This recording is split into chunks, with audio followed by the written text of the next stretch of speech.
Ayaw daw mag-charge at parang may maingay daw sa loob ng kanyang alternator. Nasira na naman yung kanyang rewind, nahahatak na naman. O yan guys, yan, ito nahahatak na naman yung kanyang rewind. O yan, kanyang bearing. Yan guys, nasira ito. Yan, kumalog na rin ng grounded. Parang yung maluwag. Yan, sumasabit dito sa loob, ay di nagkakaroon ng grounded. Yan, kaya totally ito guys.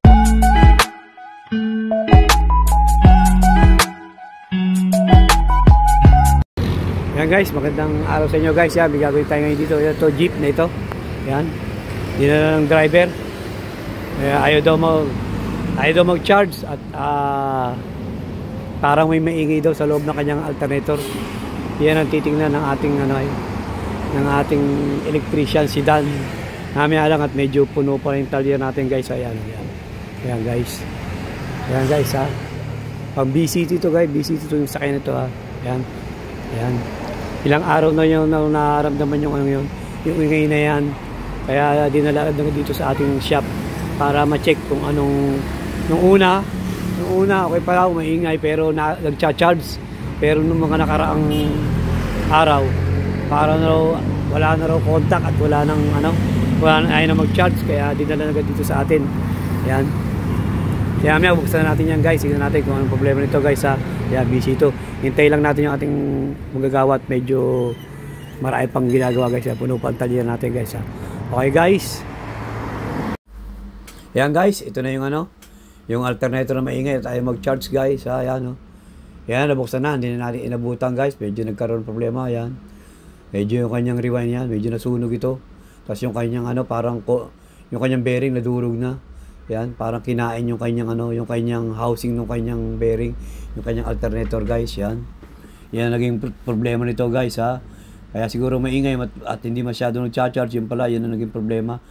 Nasunog na rin yung kanyang rewind na stator guys ha. Yan ang kalamitang problema ng ating alternator, yung pagbisanin mag-iingay tapos biglang di na agad mag-charge. Sira na naman yung kanyang rewind, nahahatak na naman. Yan guys, yan, ito nahahatak na naman yung kanyang rewind.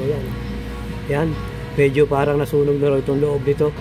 Kaya kasi gawa na nagkadikit-dikit na, gawa na pagkakahatak ng wire. Ito yung guys Kaya ang dahilan naman ito, kanyang bearing. Yan guys, nasira ito. Yan, kumalog na. Saka yung pinakang housing nito parang parang kinain yung kanyang housing. Kaya ito guys, ayan parang umikot dito sa housing niya, kaya bumigay dito yung kanyang stator guys. Ayan isa yan sa nagiging dahilan problema ng ating alternator, yung ganyang nasisira yung bearing. Tapos itong kanyang housing may problema na kumbad dumulas na dito, kaya umikot, nasira itong kanyang stator guys ha. Yan, kalimitan problema. Kaya ito medyo nasunog na rin itong kanyang parang nagkaroon na rin ng grounded. Parang yung nakaraang vlog natin na nahatak din, pero ang problema na ng tornilyo. Ito na ang problema nito is kanyang bearing yan kita nyo. Yan, maluwag. Yan, sumasabit dito sa loob ay di nagkakaroon ng grounded. Yan, kaya totally ito guys, kumbaga hindi na, kung magre-rewind matatagalan. Sabi ng may-ari ayaw nung pa-rewind, bibili na lang daw siya ng bago, kaya papalitan ng bago ito guys. Pero to boss, yan. buo pa to. Buo pa yan, ito lang sira na. Oo nga, ito lang sira ito stator. Pero pag may contact pa to ito wala na talagang contact. Ito sira Ayan, electrician natin si Jairo. Yan ang gumagawa niya guys. Kaya ang gusto nung may-ari ay papalitan na ng bago niya. Hindi na ipapagawa itong rewind ito. Kumbaga ipapagawa niya, reselva na lamang, saka ito. Kaya bibili na lang ng bago guys ha. Kaya ito guys, papakita namin sa inyo. Ito yung binili niyang bago. Bibili lang dito guys. Ayan. Ito. Bagong bago ito guys. Yan Yan, ito bagong alternator niya Yan. Pang BC ito dito guys ha. Yan yung kakabit ngayon dito natin. Yan yung bagong alternator niya guys. Yan, bago yan. Yan, papalit dito kasi nga ayaw di maabala ng may-ari. Kasi kung magpaparewind aabutin ng ilang oras, o kaya maghahanap, baka wala pang makuha, na ganitong klase. Kaya ang ginawa niya, bumili na lang siyang bago. Full paperway naman, matatagalan pa. Kaya mga 2 oras. So, kaya na guys ha. Eh, siyempre, kailangan kumita agad din ng ating customer natin. Kaya nagdesisyon na bago na lang bibiliin guys. Yan guys ha. Kaya guys ha, tip ha. Kaya kailangan, pag nakarinig na siya ng ingay nito, hindi masyadong pinansin ng driver, pinabayaan lang. Yan, tuloy nangyari. Kasi nakinain yung kanyang housing nito, kung ba umikot pa sa loob niyan. Kaya nadala pati ito, kumbaga hindi na sumunod. Kaya ang rewind na ito, restart ito, nadali. Kaya nagkaroon ng grounded. Maswerte nga yung isang huling vlog natin na hindi siya nag-grounded, hindi siya nagpalit ng ganito. Kumbaga naagapan agad ng driver, nadala agad dito sa manggagawa. Kaya nagawa agad ng remodyo. Nakita yung huling vlog natin, yung tornilyo na lumuag naman na nagkaganito din. Ayan, sa hinang lang natanggal, hindi nasunog. Hindi gaya nito, bearing naman naging problema nito guys ha. Yan naging problema niya, kaya nasira ito kanyang stator. Ayan guys ha. Kasi kumbaga guys, nasa pag-iingat ninyo. Pag medyo may narinig kayong ingay agad sa inyong alternator, papuntahin nyo na agad sa malapit na electrician na magagawa para hindi agad lumaki. Kagaya ito, ilang araw na niyang naririnig na medyo maingay daw, hindi niya pinansin.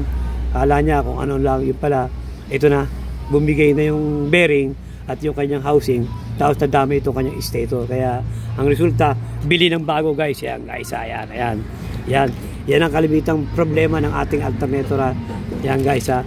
Yan sana guys, kahit pa paano may nakuha kayong tip o idea man lang sa share na yung video guys ha. Mamaya papakita din namin sa inyo pagkakabit niya guys ha. Yan, alternator na yan. Pang BCT to guys ha, pang pasada guys. Ayan guys. Yan guys, thank you for watching. God bless you all guys. Thank you guys. Sana kahit paano may nakakuha yung tip o idea man lang guys. Okay guys. Thank you guys. Bye bye guys. Alternator ng BCT to guys. Okay, thank you guys. Yung nasira yung bearing at yung housing na dala umikot. Kaya nasira yung rewind na kanya stator. Kaya nasunog. Ayan guys ha. Ayan yung bago papalit natin. Kakabit natin guys. Ayan. Ayan na yan guys. Ayan na. Kakabit na natin yan guys. Ito na natin. Nakuha pa ng ibang gamit yung kanyang kasamahan sa talyer natin. Ayan. Kakabit na yan guys. Ayan yung bago papalitan. Ayan guys.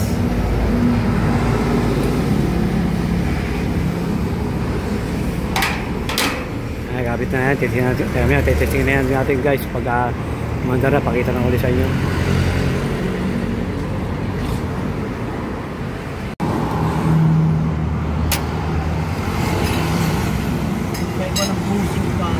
Ayan guys, nakakabit na guys. Mamaya testing na natin yan guys. Ayos lang ang ating electrician. Testing na natin.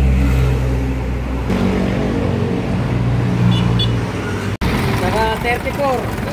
Ayan guys, okay na. Bigyan naman natin Ayan. Hindi pala ito ginawa guys.